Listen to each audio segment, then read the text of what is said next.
आदरणीय बहन कुमारी मायावती जी के एक आवाज पर आप सब इतनी बड़ी संख्या में सड़कों पे उतरे, उसके लिए मैं आप सभी का तहे दिल से धन्यवाद करता हूं। साथियों, ये आप लोगों के दिल की बात, ये आप लोगों के मन में जो आपके दिल को आपकी भावनाओं को जो ठेस पहुंचाए, आदरणीय गृह मंत्री जी ने ऐसी बात, ऐसी टिप्पणी कर हमारे बाबा साहब के खिलाफ, तो इससे जो गृह मंत्री जी की बातें हैं उससे बिल्कुल जायज सबको दिखता है।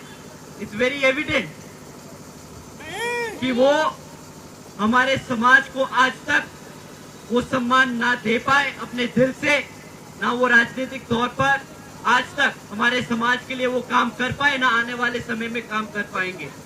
साथियों, एक तरफ तो गृह मंत्री जी ने ऐसी टिप्पणी कर दी कि बाबा साहब की जगह अगर इतनी बार हम भगवान का नाम लेते तो स्वर्ग प्राप्त कर लेते।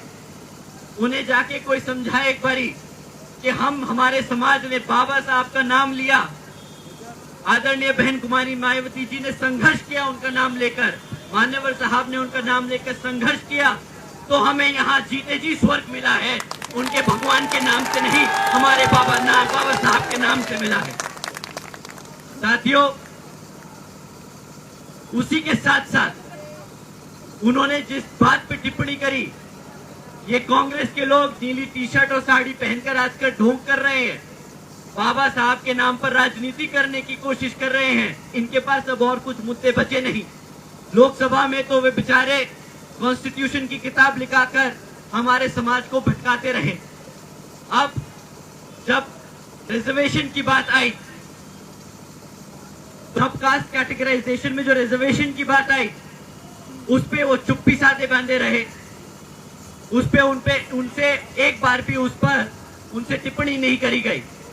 पर जब दोबारा से दिल्ली का इलेक्शन अब सर पे है और जानते हैं कि भाई दिल्ली में हमारे समाज की क्या संख्या रखी है, कितना समाज हमारा दिल्ली में रहता है और कितना वोट परसेंटेज हमारे समाज का यहाँ दिल्ली की जनता में है, तो जब अब दिल्ली का इलेक्शन सर पे है तो फिर से बाबा साहब के नाम पर राजनीति शुरू कर दी। अब उन्हें नीली टी शर्ट दिखाई दे रही है, अब उन्हें नीली साड़ी दिखाई दे रही है, अब उन्हें बाबा साहब का अपमान दिख रहा है। 70-75 सालों से जब तक ये राज करते रहे, तब तो बाबा साहब को इन्होंने सम्मान नहीं दिया। तब तक तो ये इनको नहीं लगा कि बाबा साहब का जो कॉन्स्टिट्यूशन है उसको पूरी तरीके से इम्प्लीमेंट करें, रिजर्वेशन को लागू करें। पर अब जब इनकी मजबूरी बन गई है हमारा बहुजन समाज, तो इन्हें बाबा साहब याद आ रहे हैं। इन्होंने तो फैशन स्टेटमेंट बना ली, इन्होंने तो कांग्रेसियों ने तो फैशन स्टेटमेंट बना रखी है कि भाई जब भी कोई इलेक्शन आए तो नीला कपड़ा पहन लो। अभी तक इन्होंने कॉन्स्टिट्यूशन की किताब लेके घूमे, अब इन्होंने टी शर्ट और वो पहन लिया, साड़ी पहन ली नीली। अब बस इनके पास और कोई ज्यादा विकल्प बचा नहीं, बहुजन समाज पार्टी का पटका पहन के और संसद में पहुंच जाए।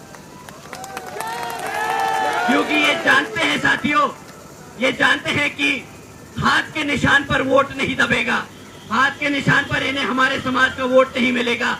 अब इन्हें वोट मिलेगा तो आदरणीय बहन कुमारी मायावती जी के नेतृत्व में रहकर मिलेगा।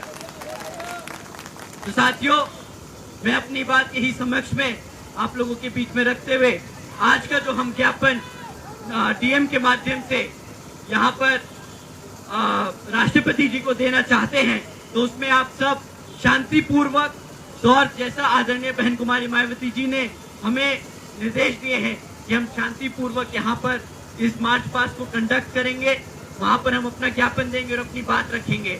हम कोई मुर्दाबाद के नारे नहीं लगाएंगे, हम सिर्फ अपने बाबा साहब के नारे लगाएंगे, हम आदरणीय बहन कुमारी मायावती जी के नारे लगाएंगे और हम अपने मान्यवर साहब के नारे लगाएंगे।